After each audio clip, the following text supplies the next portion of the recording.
இந்த ஃபோட்டோ பாருங்களேன். இதில் கடலுக்கு நடுவில் 1.8 கிலோமீட்டர் தூரத்துக்கு ஒரு பெரிய இடைவேளை விட்டு 2.5 கிலோமீட்டர் நீளத்துக்கு ஒரு யூ வடிவில் இருக்கக்கூடிய மிதவையை வச்சுருக்காங்க. பொதுவாக நம்ம எல்லாருமே பேராஷூட் வானத்தில் தானே பார்த்துருப்போம். ஆனால் இங்கே தண்ணிக்குள்ளே இருக்கிற மாதிரி இந்த பேராஷூட்டை வச்சுருக்காங்க. இதுதான் உங்களே என்னையை மட்டும் இல்லை, நம்ம ஒட்டுமொத்த தலைமுறையுமே காப்பாற்ற போகுது. உயிரையே காப்பாற்றக்கூடிய இந்த விஷயத்திலிருந்து தான் இந்த மாதிரி சன்கிளாஸஸ் உருவாக்கியிருப்பாங்க. இதெல்லாமே ஒரு 16 வயசு சின்ன பையனோட சிந்தனையில் உருவாச்சுன்னு சொன்னவங்க நம்ப முடியுதா? நீங்கள் நம்பலேனாலும் அதுதான் நெசம். இந்த சிந்தனை அந்த பையனுக்கு எப்படி உருவாச்சு, இது பண்ணதுனால இன்ஜினியரிங்கில் ஒரு பெரிய மாற்றம் அது எப்படி மாறிச்சு, இது எப்படி நம்ம உயிரை காப்பாற்ற போகுது அப்படின்ற பற்றிலாம் தான் இந்த வீடியோவில் நான் பார்க்க போகிறோம். நம்ம இந்திய பெருங்கடலில் நாம் செய்கிற ஒரு தவறுனால ஒரு பெரிய சூழல் உருவாகி அது கடந்த 50 வருஷமாக அந்த இடத்த விட்டு நகராமல் மேற்கொண்டு பெருசாகிட்டே இருக்குது. இது இன்னும் கொடுமையான விஷயம் என்னென்னா, இந்த மாதிரி சூழல் இந்திய பெருங்கடலில் மட்டும் இல்லை, உலகத்தில் மொத்தம் 5 இடங்களை நம்மளால் பார்க்க முடியும். இதெல்லாமே தானாக உருவாக்கப்பட்டது கிடையாதுங்க, நம்ம செய்கிற ஒரு தவறுனால் உருவாக்கப்பட்டிருக்கு. அப்படி என்ன நம்ம தவறு பண்ணிட்டோம்னா, நம்ம ஒரு நாளும் தூக்கி வீசுகிற பிளாஸ்டிக்லாம் தான் இந்த சூழலை உருவாக்க காரணமாக இருக்குது. இதை கார்பேஜ் ட்ராஷ் இல்லை ட்ராஷ் வாட்டர்னு சொல்லுவாங்க. இந்த பிளாஸ்டிக் சூழல் இந்திய பெருங்கடலில் எந்த அளவுக்கு இருக்குன்னா, இதோட மொத்த பரப்பளவு கிட்டத்தட்ட 50 லட்சம் கிலோமீட்டர் ஸ்கொயர் அளவுக்கு பறந்து வச்சிருக்கு. இது எந்த அளவுக்கு பெருசுனா, அந்த கழிவுகள்லாம் எடுத்துகிட்டு போய் இந்தியாவோட நிலப்பரப்பு மேலே போட்டாலும் இந்தியாவோட நிலப்பரப்பை விட 1.5 மடங்கு அதிகமாக இருக்கிறதால அது ஒட்டுமொத்த இந்தியாவை மூடுறதை தாண்டி அதுக்கும் மேலே மற்ற நாட்டோட நிலப்பரப்பை சேர்த்து மூடுற அளவுக்கு பிளாஸ்டிக் கழிவுகள் இன்னும் மிச்சம் இருக்கும்.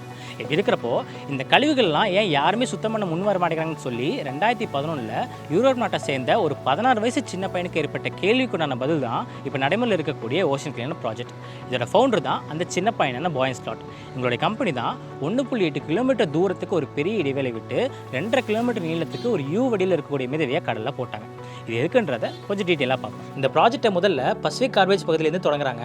அதுவுமே சிம்பிளாக 600 மீட்டர் நீளத்துக்கு ஒரு டியூபும் தண்ணிக்குள்ள 3 மீட்டர் ஆழத்துக்கு ஒரு ஸ்க்ரீன் இருக்கிற மாதிரி ஒரு சிஸ்டத்தை உருவாக்கி இதுக்கு சிஸ்டம் 001 பேர் வைக்கிறாங்க. அதுலேயுமே இந்த ஸ்க்ரீன் நல்லா கவனிச்சிங்கன்னா நடுவில் மட்டும் இதோட அகலம் அதிகமாகவும் வெளியில் அதோட அகலம் கம்மியாக இருக்கிற மாதிரி டிசைன் பண்ணியிருப்பாங்க. இப்போ இது எப்படி ஒர்க் ஆகும்னா, தண்ணிக்கு மேலே இந்த டியூப் இருக்கிறதுனால பெரும்பாலும் காற்று அந்த மாதிரி படும் இல்லையா? அப்படி படும்போது இதோட நடுவில் உள்ள ஸ்க்ரீனோட அகலம் அதிகமாக இருக்கிறதுனால அது அவ்வளோ சீக்கிரம் நகராது. ஏன்னா கீழே உள்ள தண்ணியோட அழுத்தம் அங்கே அதிகமாக இருக்கிறதுனால அது அந்த நடுப்பகுதியை மட்டும் நகர விடாது. இப்போ அதுவே வெளியில் உள்ள பகுதியோட அகலம் அங்கே கம்மியாக இருக்கிறதுனால அது கொஞ்சம் முன்னோக்கி போக ஆரம்பிக்கும். இப்படி போகிறதுனால சிஸ்டம் ஒரு யூ வடிவத்தை ஏற்படுத்தி கொடுக்கும். இதுக்கப்புறமும் இது மேலே காற்று திறந்து அடிச்சிட்டே இருக்கிறதுனால அந்த சிஸ்டம் முன்னோக்கி வேகமாக போக ஆரம்பிக்கும். அப்படி போகிறப்போ இதோட வழியில் பிளாஸ்டிக் கழிவுகள் தான் இருந்துச்சுன்னா அது எல்லாமே இந்த ஸ்க்ரீனில் பட்டு அதோட நடுவில் போய் சேரும். இது கிட்டத்தட்ட ஒரு வடிகட்டி எப்படி வேலை செய்யுமோ அதே மாதிரி தான் இதுவும். இப்போ இதை மானிட்டர் பண்ண நிறையா கேமராஸ், சென்சார்ஸ், சேட்டலைட் ஆண்டனாஸ் எல்லாம் வச்சிருக்கிறதுனால தகவல் எப்பவுமே லோக்கல் ஆப்ரேட்டர் போயிட்டே தான் இருக்கும். இப்படி தான் சிஸ்டம் 001 வேலை செய்யுது.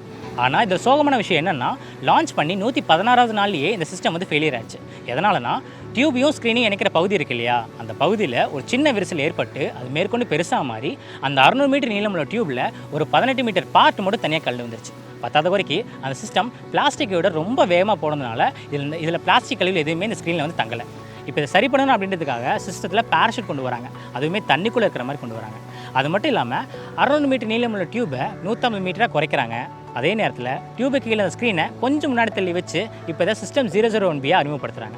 இப்போ இது எப்படி வேலை செய்யணும்னா, காற்று எந்த திசையில் அடிக்குதோ அதுக்கேற்ற மாதிரி விண்மில் திரும்பும் இல்லையா, இப்போ அதே மாதிரி காற்று எந்த திசையில் அடிக்குதோ அதுக்கேற்ற மாதிரி இந்த சிஸ்டமும் 180 டிகிரி கோணத்தை திரும்ப ஆரம்பிக்கும். இப்படி திரும்பினதுக்கு அப்புறமாவும் காற்று இந்த டியூபோட உள்பக்கத்தில் படிச்சுட்டு இருக்கிறதுனால அந்த சிஸ்டம் வேகமாக முன்னோக்கி போக ஆரம்பிக்கும்.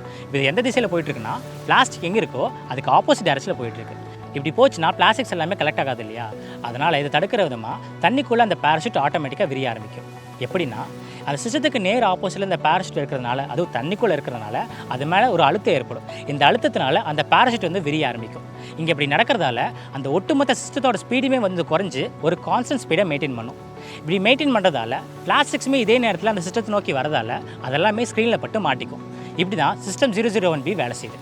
இந்த டெக்னிக்கை பயன்படுத்தி பிளாஸ்டிக் கழிவில் பிடிச்சாங்கன்னு கேட்டிங்கன்னா சக்ஸஸ்ஃபுல்லாக பிடிக்கிறாங்க. இதுதான் எங்களோட முதல் வெற்றி. இதை இன்னும் நல்லா எஃபெக்டிவ் ஆக்குன்னு சொல்லி புதுசாக இன்னொரு ப்ராஜெக்ட் உருவாக்குறாங்க. அதுக்கு சிஸ்டம் 002ன்னு பேர் வைக்கிறாங்க. இந்த வாட்டி டியூப் இது இல்லாமல் 800 மீட்டர் நீளத்துக்கு ஒரு பெரிய மிதவையும் தண்ணிக்குள்ளே 3 மீட்டர் ஆழத்துக்கு ஒரு பெரிய வளவன் இருக்கிற மாதிரி உருவாக்குறாங்க. இப்போ இந்த பிளாஸ்டிக் கழிவில் பிடிக்கணும் இல்லையா, அதனால் இதோட மையத்தில் இன்னொரு பெரிய வளவன் வைக்கிறாங்க. இதை ரிட்டென்ஷன் ஜோன்னு சொல்லுவாங்க. கூடவே இந்த சிஸ்டமை 2 கப்பலோட உதவி மூலிமா நொடிக்கு 0.75 மீட்டர் வேகத்தில், அதாவது நம்ம நடக்கிறத விட ரொம்ப கம்மியான வேகத்தில் இழுத்துட்டு போகிற மாதிரி செட் பண்ணுறாங்க. இப்போ இந்த கப்பல் இயக்கும்போது பிளாஸ்டிக் கழிவுகள் எல்லாமே இந்த வலையில் மாட்டி அது வழியாக நகர்ந்து நடுவில் ரிட்டென்ஷன் ஜோனுக்கு வந்து சேர்ந்துடும். ஒன்ஸ் ரிட்டென்ஷன் ஜோனில் ஃபில் ஆகிடுச்சு அப்படின்னா இந்த கழிவுகள் எல்லாமே இன்னொரு கப்பலோட உதவி மூலிமா கரைக்கு எடுத்துகிட்டு போகப்படும். இப்படி தான் சிஸ்டம் 002 வந்து வேலை செய்யுது.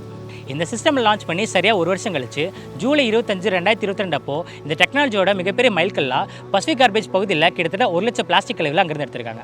என்னதான் இது பாராட்ட வேண்டிய விஷயமாவே இருந்தாலும் இந்த சிஸ்டம் 002 பயன்படுத்தி இது வரைக்கும் வெறும் 0.1% பிளாஸ்டிக் கழிவுகள் மட்டும் தான் அங்கிருந்து எடுத்திருக்காங்க.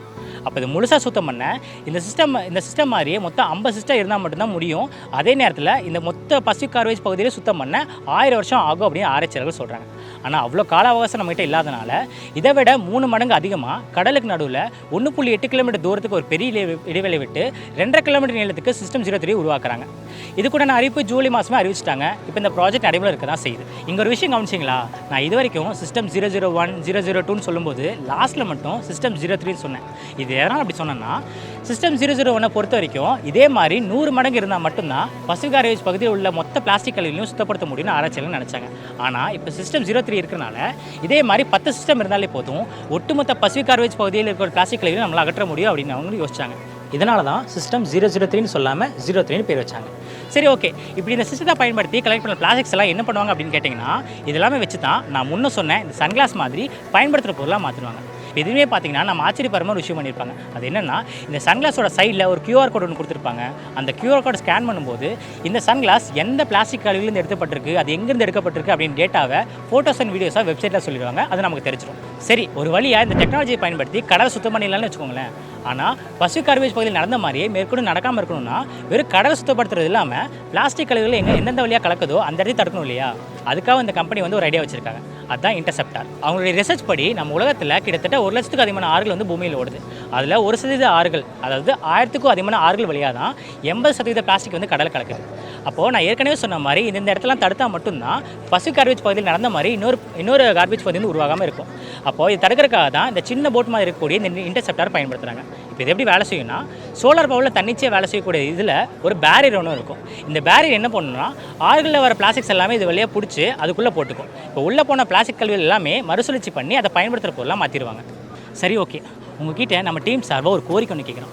அது என்னென்னா, இந்த கண்டென்ட் எடுக்கும்போது தான் தெரியுது நம்ம யூஸ் பண்ணுற சின்ன சின்ன பிளாஸ்டிக்ஸ் எவ்வளோ தூரத்துக்கு போகுது, அது எவ்வளோ பிரச்சனைக்கு ஏற்படுதுன்னு தெரியுது. ஒருவேளை நம்ம சரியான முறையில் டிஸ்போஸ் பண்ணியிருந்தோம்னா இவ்வளோ பிரச்சனை ஆயிருக்காதுல்ல. இவங்க பின்னாடி பாருங்கள், இவங்களாம் எதுக்கு வந்திருக்காங்க? இவங்க எல்லாமே இந்த கடலில் கூடிய பிளாஸ்டிக்ஸை சுத்தப்படுத்த தான் வந்திருக்காங்க. நம்ம ஒழுங்கான முறையில் டிஸ்போஸ் பண்ணியிருந்தோம்னா இவ்வளோ தூரம் அவங்க வரணும்னு அவசியம் இல்லை. அதனால் உங்கள்கிட்ட ஒரு கோரிக்கை என்னென்னா, தயவு செஞ்சு பிளாஸ்டிக்ஸை சரியான முறையில் டிஸ்போஸ் பண்ணுங்கள்.